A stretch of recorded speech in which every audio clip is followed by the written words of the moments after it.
चलिए अब हम लोग नया चैप्टर शुरू कर रहे हैं। नेक्स्ट चैप्टर आपने मैट्रिसेस तो पढ़ ही लिया होगा। अब नेक्स्ट चैप्टर हम लोग शुरू कर रहे हैं, इसका नाम है डिटरमिनेंट्स। अब ये डिटरमिनेंट क्या होता है, कैसे इसको हम लोग मैट्रिक्स से रिलेट कर सकते हैं, या क्या इसका मतलब है, ये समझने के लिए आप ध्यान से अच्छी तरह से एक चीज समझ लीजिए। डिटरमिनेंट मैथमेटिक्स में बहुत इंपॉर्टेंट है। बहुत सारे फॉर्मूला जब डिटरमिनेंट के फॉर्म में आ जाता है तो उसकी यूटिलिटी मतलब उसका जो याद करना होता है वो इजी हो जाता है, ठीक है ना। तो डिटरमिनेंट होता क्या है, डिटरमिनेंट क्या होता है? डिटरमिनेंट बेसिकली क्या होता है कि आपके पास अगर कोई स्क्वायर मैट्रिक्स है तो उस स्क्वायर मैट्रिक्स से हम लोग एक नंबर एसोसिएट करते हैं, मतलब एक नंबर निकाल सकते हैं उस मैट्रिक्स से जो उस पर्टिकुलर मैट्रिक्स से ही बनता है, और उस नंबर को हम लोग डिटरमिनेंट, ठीक है ना। याद रखिए सिर्फ स्क्वायर मैट्रिक्स का ही डिटरमिनेंट होता है, कोई रेक्टेंगुलर मैट्रिक्स का डिटरमिनेंट नहीं होता है, ठीक है ना। तो आप सबसे पहली चीज क्या होती है कि मान लीजिए कि लेट ए कोई एक मैट्रिक्स है, ठीक है ना। मान लीजिए मैंने बोला कि चलिए मैंने कोई स्पेसिफिक ऑर्डर ना लेके मैंने बोला ए आई जे एक मैट्रिक्स है, मान लीजिए ये n बाई n मतलब स्क्वायर मैट्रिक्स है तो n बाई n ऑर्डर का है, ठीक है ना। तो ये तो मैट्रिक्स है। अब determinant of this matrix is represented as DET, या इसको हम लोग ऐसे लिखते हैं, या हम लोग ऐसे बोलते हैं। चलिए हम लोग ये दोनों का इस्तेमाल करेंगे। इसका मतलब है डिटरमिनेंट ऑफ द मैट्रिक्स, ठीक है ना। कभी कभी ये भी यूज किया जाता है, तुम्हारे बुक में जो है वही बोल रहा हूँ, ठीक है ना। तो ये मैट्रिक्स है और इसका ये डिटरमिनेंट रिप्रेजेंटेशन है, ठीक है ना। अब इसका मतलब क्या है, ए आई जे ऐसे कर रहा है, ध्यान दीजिए ये मॉडुलस नहीं है, जस्ट ये डिटरमिनेंट का रिप्रेजेंटेशन। इन जनरल किसी भी स्क्वायर मैट्रिक्स का डिटरमिनेंट निकाल सकते हैं, ठीक है ना। अब देखिए सपोज कीजिए मैंने आपको बोला कि x को एक, या मान लीजिए चलिए y को एक मैट्रिक्स है, मान लीजिए मैंने बोला a b c d, ठीक है ना। ये तो मैट्रिक्स है, तो determinant of this matrix is determinant y, या इसको हम लोग ऐसे भी लिख सकते हैं y लिख के दोनों तरफ ऐसे कर देंगे, ठीक है ना। और ये क्या होगा, इस तरह का होगा। ध्यान दीजिए उसमें हम लोग ब्रैकेट स्क्वायर ब्रैकेट ऐसे लगा रहे थे, इसमें नहीं लगाना है, इसमें आपको स्ट्रेट लाइन रखना है ऐसे, ठीक है ना। इसको बोलते हैं डिटरमिनेंट, इसको बोलते हैं मैट्रिक्स। ये है मैट्रिक्स, ये है डिटरमिनेंट, ठीक है ना।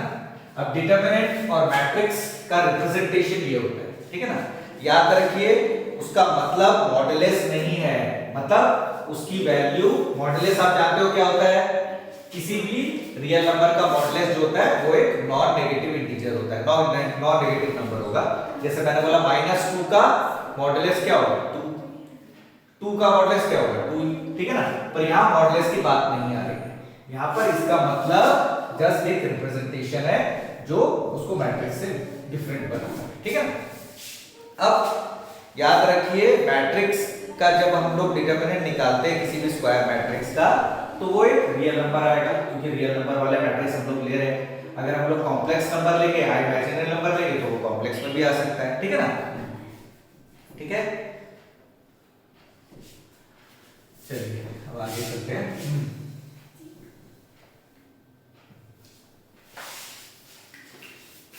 चलिए अब आगे करते हैं कि determinant of a square matrix, ठीक है ना। इवैल्यूएशन ऑफ डिटरमिनेंट,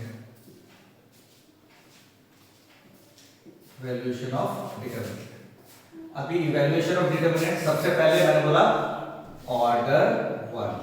अब ऑर्डर 1 मतलब वन ऑर्डर का मैट्रिक्स का डिटरमिनेंट हम लोग निकालते हैं। मान लीजिए मैंने बोला A कोई एक मैट्रिक्स है, मान लीजिए मैंने बोला -7, ठीक है ना। अब ध्यान से देखिए ये 1 बाई 1 है, क्योंकि इसमें एक रो और एक कॉलम है तो इसलिए 1 बाई 1 है, ठीक है ना। अब ये तो मैट्रिक्स है तो इसका डिटरमिनेंट क्या होगा, डिटरमिनेंट विल बी ऑब्वियसली आप स्क्वायर ब्रैकेट लगाएंगे नहीं तो ये रहेगा ऐसा। अब तुम सोचोगे यार ये तो इसका मतलब तो ये क्या है, मॉडुलस नहीं, मॉडुलस नहीं, इसकी वैल्यू जस्ट क्या हो जाएगी -, ठीक है ना। मतलब determinant of if A is this matrix तो उसका डिटर्मिनेंट -7 हो गया। ये ऑर्डर 1 की बात है। उसी तरह से ध्यान से देखिए ऑर्डर 2। अब ऑर्डर 2 वाला मान लीजिए मैंने बोला बी कोई एक मैट्रिक्स है ए बी सी डी, इसका ऑर्डर आप कह सकते हो 2/2 है। अब इसका डिटर्मिनेंट क्या होगा? डिटर्मिनेंट ऑफ बी इज, ठीक है ना, हम लोग बी लिख के ऐसे करते हैं। ध्यान से देखिए ए का डिटर्मिनेंट भी ऐसे किया जाएगा, ठीक है ना। तो ये क्या हो जाएगा ए बी सी डी। ध्यान दीजिए इस पे कि जस्ट ऐसे लिखना है। अब इसको इसकी वैल्यू कैसे निकालते हैं? तो आप पहले इसको इससे मल्टीप्लाई कीजिए, मतलब a इंटू डी माइनस बीच में लगा के फिर इसको इससे मल्टीप्लाई कर दीजिए, या इसको इससे कर दीजिए बी सी, ठीक है ना, मतलब ठीक है। तो जो वैल्यू आएगी यही इसका डिटर्मिनेंट होगी, ठीक है ना। जैसे फॉर एग्जांपल मान लीजिए मैं एक स्पेसिफिक एग्जांपल लेता हूं। मान लो मैं बोला सी एक मैट्रिक्स है 1 2 -1 0 1। सो डिटर्मिनेंट ऑफ सी क्या होगा? डिटर्मिनेंट ऑफ सी क्या होगा? 1 2 -1 0, है ना। अब हम लोग क्या करेंगे इसमें 1 into 0 minus -1 into 2, तो अल्टीमेटली 0 plus 2 that is 2, ठीक है। ध्यान से देखिए कि डिटर्मिनेंट की वैल्यू नेगेटिव भी हो सकती है, पॉजिटिव भी हो सकती है, इनफैक्ट 0 भी हो सकती है, ठीक है ना। तो ये फर्स्ट ऑर्डर का डिटर्मिनेंट, ये सेकंड ऑर्डर का डिटर्मिनेंट, ठीक है। आई होप ये सभी को क्लियर है। फर्स्ट और सेकंड ऑर्डर में आप लोगों को कोई दिक्कत वैसे नहीं होने वाली। दिक्कत शुरू होती है, प्रॉब्लम शुरू होती है कहां से?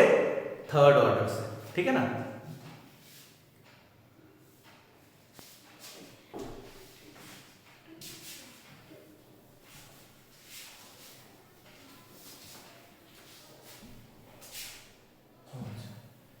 चलो चलिए अब ऑर्डर हमारे सिलेबस में ऑर्डर 3 तक है। अब ध्यान से देखिए, जब मैं ऑर्डर 3, मान लीजिए मैंने कोई एक मैट्रिक्स दिया A इज इक्वल टू, मान लिया A11 A12 A13 A21 A22 A23 A31 A32 A33। आपको पता ही है ये थर्ड ऑर्डर का एक मैट्रिक्स है, ठीक है ना। इसमें कितने रो हैं? 3 रो है, R1 R2 R3, उसी तरह C1 C2 और C2, ठीक है ना। अब ध्यान से देखिए कि सेकेंड ऑर्डर और फर्स्ट ऑर्डर में तो एक ही तरीका होता है उसको डिटर्मिनेंट निकालने का, पर जब आप थर्ड ऑर्डर के डिटर्मिनेंट की बात करते हो तो यहाँ पे क्योंकि नंबर ऑफ रोज और नंबर ऑफ कॉलम्स बहुत सारे हैं, 3 है, ठीक है ना। तो इसमें हमें ये डिसाइड करना पड़ता है कि हम लोग किस रो या किस ऑर्डर कॉलम से उसको सॉल्व करेंगे, वैल्यू निकालेंगे, ठीक है ना। याद रखिए आप किसी भी रो किसी भी कॉलम से उसकी वैल्यू को निकाल सकते हैं, आप वैल्यू सेम ही आएगी। ऐसा नहीं है कि आप कॉलम रो 1 से निकाल रहे हो तो डिफरेंट आंसर आएगा, रो 2 से निकाल रहे हो तो डिफरेंट आंसर आएगा, ऐसा नहीं है। आप किसी भी रो या किसी भी कॉलम से निकालो, वैल्यू डिटरमिनेंट की सेम ही होगी। तो हम लोग कैसे चूज करते हैं कि कौन सा रो या कौन सा कॉलम करें? हम लोग ये देखते हैं कि किसमें नंबर ऑफ जीरोस जाता है। मान लीजिए फर्स्ट रो में 2 जीरो है तो हम लोग उस रो से ही उसको सॉल्व करेंगे, आसान हो जाएगा। अगर इसका मान लीजिए कहीं पे भी जीरो नहीं है तो आप किसी भी रो या किसी भी कॉलम से उसको एक्सपेंड कर सकते हो, ठीक है ना। अब इसको करते कैसे, क्या करते हैं? इसको अभी के लिए आपको एक सिंपल सी चीज है कि इससे सबसे पहले देखिए डिटर्मिनेंट ए क्या बनेगा, इससे डिटर्मिनेंट ए कुछ ऐसा बनेगा A11, है ना, A12 A13 A21 A22 A23 और A31 A32 और A33, कुछ ऐसा बनेगा, ठीक है ना। अब मान लीजिए मैंने बोला कि फर्स्ट रो के अलाउंग मुझे इसको एक्सपेंड करना है, तो इसमें एक बहुत इंपॉर्टेंट चीज है जो आपको ध्यान देनी होगी। क्या? कि इस पर्टिकुलर डिटरमिनेंट से कुछ एक चीज बन रही है। क्या चीज बन रही है? ध्यान से देखिए, जो पहला एलिमेंट है इसमें ये कौन से रो में है? फर्स्ट रो में। कौन से कॉलम में? फर्स्ट कॉलम में। तो 1 + 1 क्या हुआ? 2, मतलब इवन नंबर। इवन नंबर को हम लोग प्लस से डिनोट करेंगे। सेकंड वाला obviously first row second column, मतलब 1 + 2 3 ऑड नंबर, तो इसको नेगेटिव से। तो आप ये ऐसे याद रखिए कि alternately positive negative positive negative करते हैं। तो positive negative positive negative positive negative positive negative positive, ठीक है ना। अब ये बहुत इंपॉर्टेंट है, ये साइन का इशू क्या है, क्यों इंपॉर्टेंट है कि जब आप किसी भी रो या किसी भी कॉलम के अलोंग आप एक्सपैंड करेंगे तो ये साइन आपके काम आएगा। कैसे? इसको समझिए अच्छी तरह से, ध्यान से देखिए। जैसे मान लीजिए मैंने बोला कि अलोंग मैं R1 इसको एक्सपैंड करना चाहता हूं, तो कैसे एक्सपैंड करूंगा? तो मैं बोलूंगा कि determinant A is equal to क्या होगा? ध्यान से देखिए, मैं R1 के अलोंग कर रहा हूं, तो पहले नंबर को, पहला जो एलिमेंट है उसको किससे मल्टीप्लाई करूंगा? प्लस से, क्योंकि यहाँ पे प्लस है, फिर माइनस, फिर प्लस। तो प्लस से करूंगा तो जो भी होगा प्लस इंटू A11। फिर नेक्स्ट क्या है? अच्छा, ये चीज समझ लीजिए इसके आगे कि प्लस इंटू A11 करने के बाद ये जिस रो और जिस कॉलम में है, ध्यान से देखिए A11 किस रो में है? फर्स्ट रो में। किस कॉलम में? First column. उन दोनों को छोड़ दो, उनको छोड़ने के बाद आपके पास क्या बचा? ये वाला चीज बचा है, तो वो लिख दीजिए यहाँ पे A22 A23 A32 A33। ध्यान से देखिए इसको, बहुत ही ट्रिकी सा है। क्या बोल रहे हैं?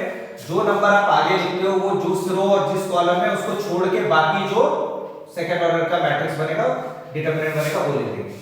अब इसके बाद क्योंकि रो के अलाउंग कर रहा हूं, सेकंड वाले को किससे मल्टीप्लाई करूंगा? माइनस से, तो माइनस A12। अब ध्यान से देखिए, ये रो और ये कॉलम छूट गया, तो क्या बचा? A21 A23 A31 A33। फिर नेक्स्ट को प्लस से करना है, तो प्लस A13, ये वाला। अब ये किस रो में है?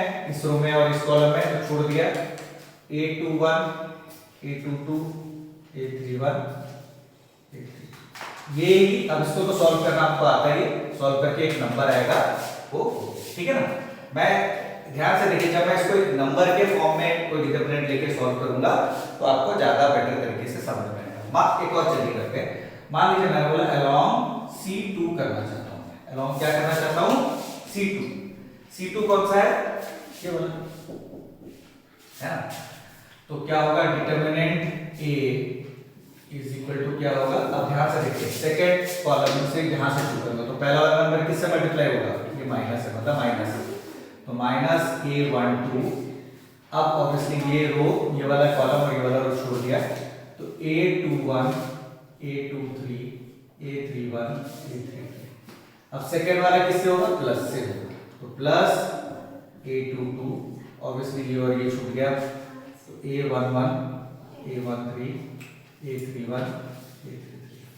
फिर माइनस होगा, तो माइनस A32। अब ये 32 किसमें है? ये और ये छूट जाएगा, तो A11 A13 A21 A23।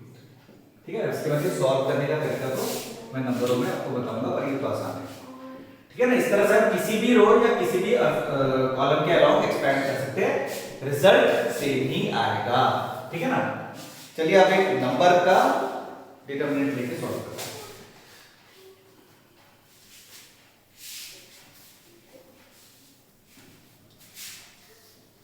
अगर आपको नहीं समझ में आ रहा है तो आप इस वीडियो को देखिए, या फिर आप उसको पॉज करके ठीक से ध्यान से देखिए, ठीक है ना।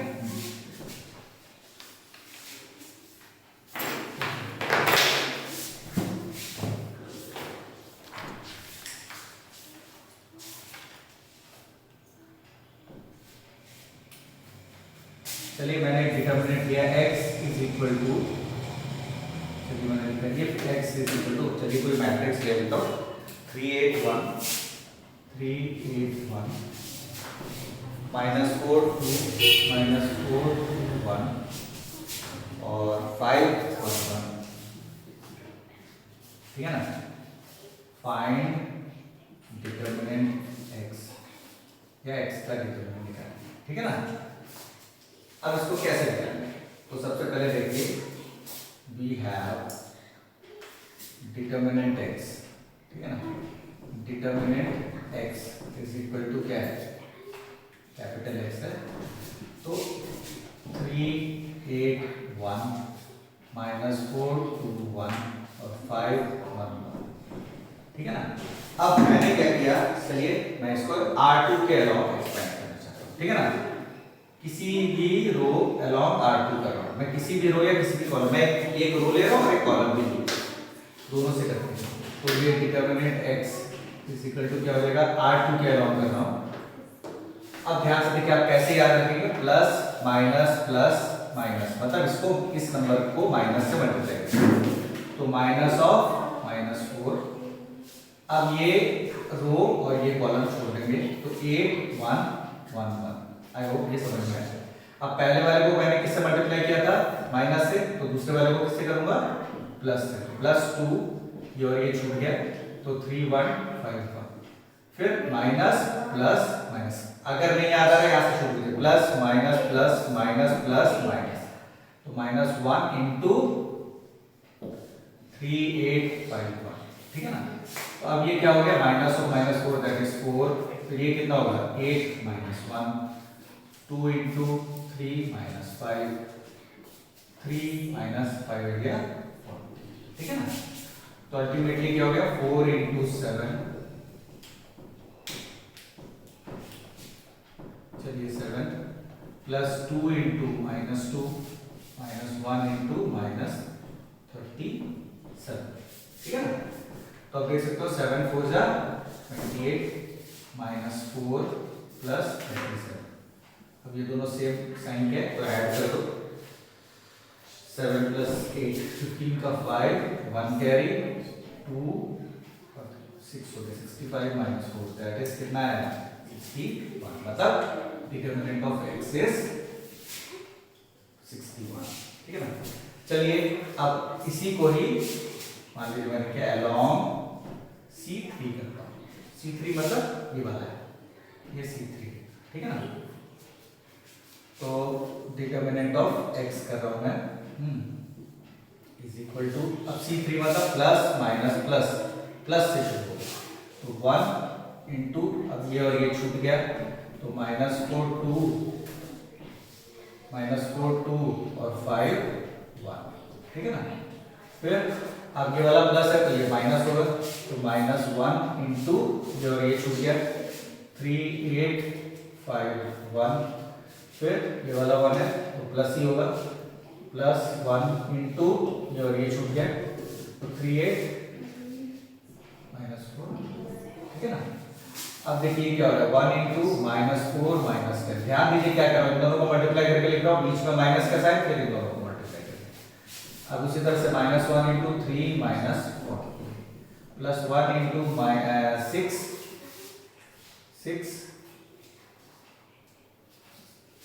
6 और माइनस ऑफ -8 हो जाए 30, ठीक है ना।